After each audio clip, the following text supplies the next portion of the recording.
Hello, thanks for listening to the Total Knee Tips and Pearls podcast. This is Adam Rosen, your host. I'm a fellowship-trained orthopedic surgeon who specializes in joint replacement. In these episodes, I'm going to share with you a lot of my tips and tricks and review classic articles and current implant designs.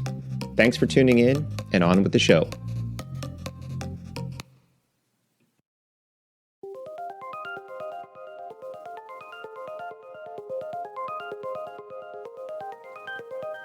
Hello and welcome back. This is Adam Rosen, and you're tuning in to the Total Knee Tips and Pearls podcast.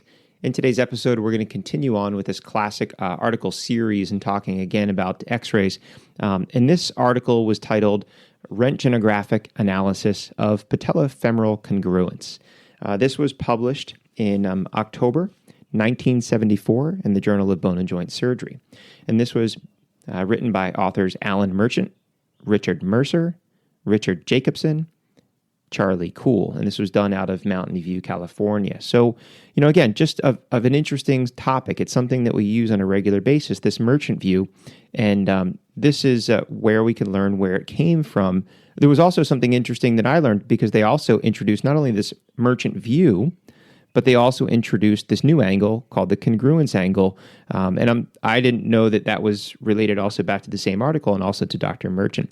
So what they talked about in their background was just, a number of previous radiographic techniques that were utilized to look at the patella and the patellofemoral joint, and how some of them were difficult, especially in traumatic patients or patients that had, arthritis and other pains and problems, or sometimes based on the angle that the beam hit the x-ray, it may throw in some distortion. So they devised this new x-ray technique, and this is performed with the patient supine on the x-ray table, and then there was a little plate that allowed them to rest their legs. So the knees were flexed at 45 degrees over the end of the table. So even if you had recently injured your knee, most of these people could lay in this position. The beam was angled down 30 degrees, and the cassette was set below but resting on the shins. And they also used straps to hold the legs together.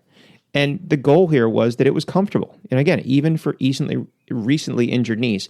But also the important thing for the strapping and the positioning was to allow these patients to relax their quads.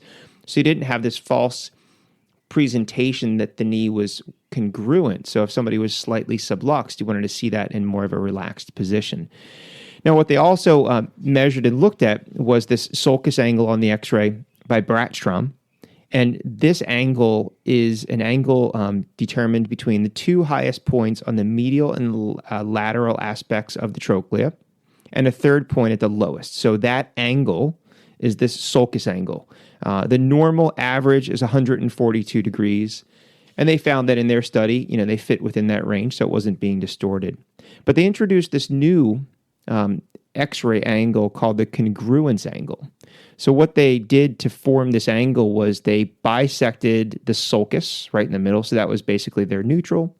And then they made a second line from the bottom or the apex of the sulcus to the lowest point on the articular ridge of the patella. So the angle between those two lines was what they called the congruence angle.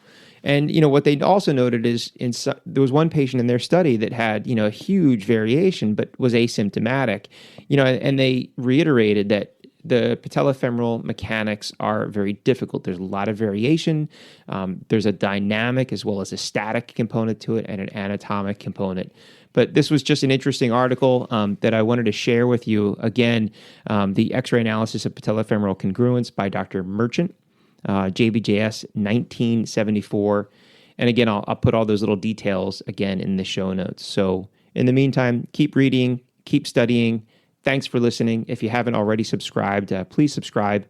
And until next time, this is Adam Rosen. You've been listening to the Total Knee Tips and Pearls podcast.